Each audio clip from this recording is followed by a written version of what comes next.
लद्दाख में एलएसी पर भारतीय और चीन के सैनिकों के बीच हिंसक झड़प हुई है।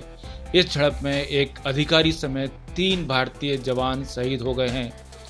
इस घटना को लेकर रक्षा मंत्री राजनाथ सिंह ने सीडीएस बिपिन रावत के साथ एक बैठक की है। इस बैठक में तीनों सेनाओं के अध्यक्ष और विदेश मंत्री एस जयशंकर भी मौजूद थे। भारत और चीन का बॉर्डर जहां पिछले 4 दशकों से हिंसा देखने को नहीं मिली, वहां माहौल सोमवार रात अचानक बदल गया। चीन की तरफ से लद्दाख बॉर्डर पर हिंसा हुई, जिसमें हमने अपनी सेना के एक अधिकारी और 2 जवानों को खो दिया है। ऐसा करीब 45 साल बाद हुआ है कि भारत चीन बॉर्डर पर हिंसा में किसी सैनिक की शहादत हुई हो। वैसे माना जाता है कि एलएसी बॉर्डर पर आखिरी फायरिंग 1967 में हुई थी, लेकिन ऐसा सच नहीं है। चीन की तरफ से 1975 में भी भारतीय सैनिकों पर हमला हुआ था। भारत और चीन के बीच आखिरी गोली 1967 में चली थी, यानी 53 साल पहले। यह हिंसक झड़प सिक्किम में हुई थी। चीन वहां इसलिए चिढ़ा हुआ था क्योंकि 1962 की जंग के बाद भारत उस इलाके में अपनी स्थिति लगातार बेहतर कर रहा था।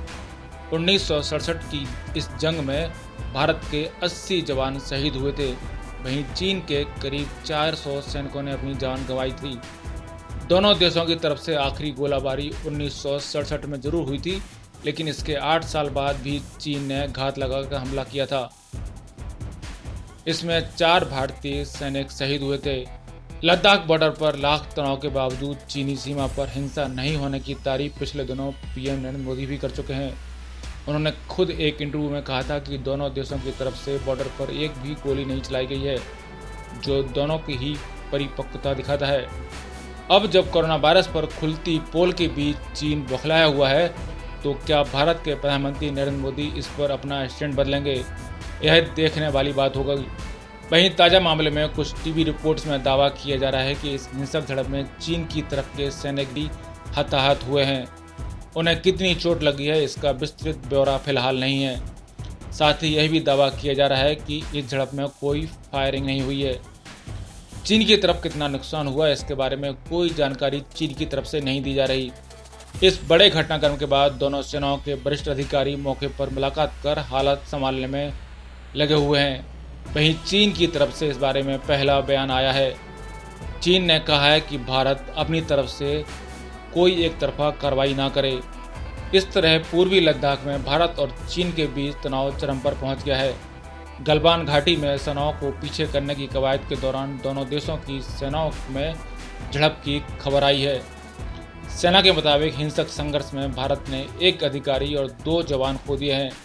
दरअसल गलवान वैली में 6 जून की मीटिंग के बाद चीनी सैनिकों के पीछे हटने की प्रक्रिया चल रही थी।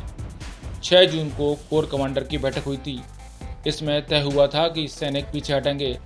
उसके बाद गलवान वैली और हॉट स्प्रिंग एरिया में धीरे धीरे चीनी सैनिक पीछे हट रहे थे। इसी दौरान यह हिंसक झड़प हुई है और माहौल तनावपूर्ण हो चुका है। बताया जा रहा है कि दोनों तरफ के वरिष्ठ सेना अधिकारी तनाव कम करने के लिए स्थिति पर बैठक कर रहे हैं। ब्यूरो रिपोर्ट, पत्रकार टीवी।